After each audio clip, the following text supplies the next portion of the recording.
Sin issue. Ito po yung issue natin sa kasalanan. Well, sad news.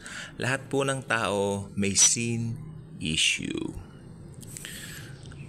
Lahat po pinanganak under the curse of sin.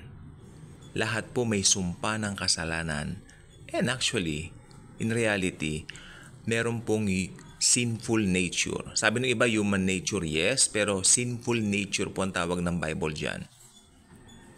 Pero ito po ang good news naman. Pumunta po tayo sa good news. To all who receive Him, Jesus, He gave them eternal life. And He gave them the rights to become children of God. Tapos kung babasahin mo yung 2 Corinthians 5:21, He who knew no sin became a sin for us. Yung walang kasalanan, naging kasalanan para sa atin. Opo, alam natin, especially tuwing mahal na araw, Semana Santa, nabibigyan din yung namatay siya para sa ating mga kasalanan. Yes, that's true. Pero ang totoo po niyan, si Jesus mismo naging kasalanan para sa atin. Actually, nung nakapako po siya sa cross, sorry po sa ingay, nung nakapako po siya sa krus, iniwan na po siya ng kanyang Father sapagkat ang nakikita na po ng Father kay Jesus during that time, ang kasalanan ng buong sanlibutan, including mine and yours. Kaya naging sin po siya. He who knew no sin, naging kasalanan. Tayo mga makasalanan, naging righteous. Wow! Ang ganda, no po? I'm so thankful to Jesus whenever, ayan ang aking, Lord, salamat po, hindi po karapat dapat, pero wow. May kanta pong Sukdulang Biyaya. I love that song. Ayaw ko pong awitin dito. Malamang may copyright claim na naman yan, di ba? So, ano ba yan? Hindi bale, pag gabi naman, paggising ko sa umaga, kinakanta ko yung kay Jesus. Kami lang ni Jesus doon.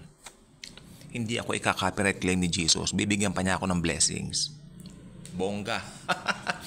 So, sabi ko po sa inyo, yung kasalanan po, sin issue, wala na po sa isang believer.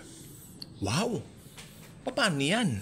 Nagkakasala ka pa, maski believer ka na? Yes. Opo. Pero yung espiritu mo, as far as God is concerned, you are clear.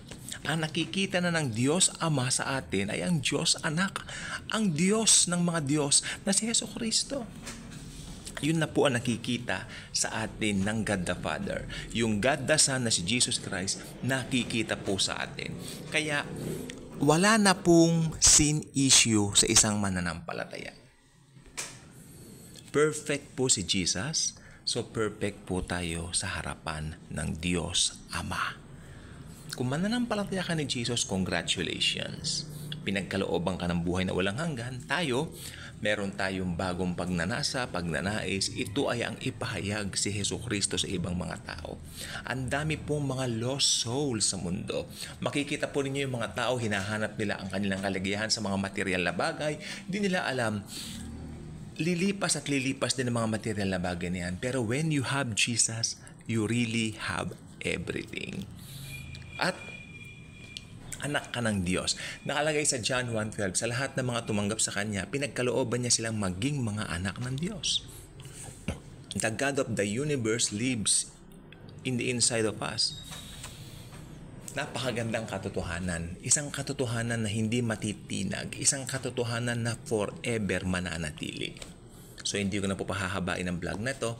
Gusto ko pong sabihin sa inyo, if you are a believer of the Lord Jesus, wala ka ng sin issue. Okay? Nagkakasala ka, yes, pero sa mata ng Panginoon, malinis ka. Perfect ka. Okay? At hindi mo na rin kailangan humingi ng kapatawaran pa nagkakasala ka kasi forgiven ka na. Past, present, and future sins mo, forgiven na. Ako naniniwala po kung isang tunay na Kristiyano ayaw sa kasalanan. Pag nakagawa tayo ng kasalanan, agad tayong nagigilty, no? Tapos sasabihin natin, Panginoong Jesus, alam ko nagkasala po ko. Pero I would like to thank you, Lord Jesus. 2,000 years ago, binayaran mo na lahat ng mga kasalanan ko at kasalanan ng buong mundo.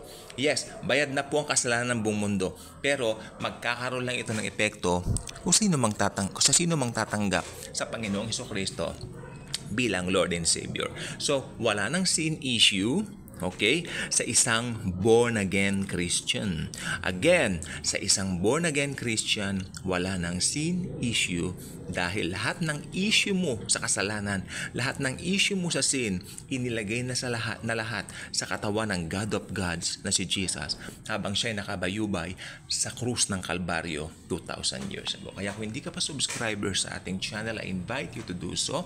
Click mo ang notification bell, share this wonderful video, this good news video of wala ka ng sin issue. Thank you. And Jesus truly loves us all.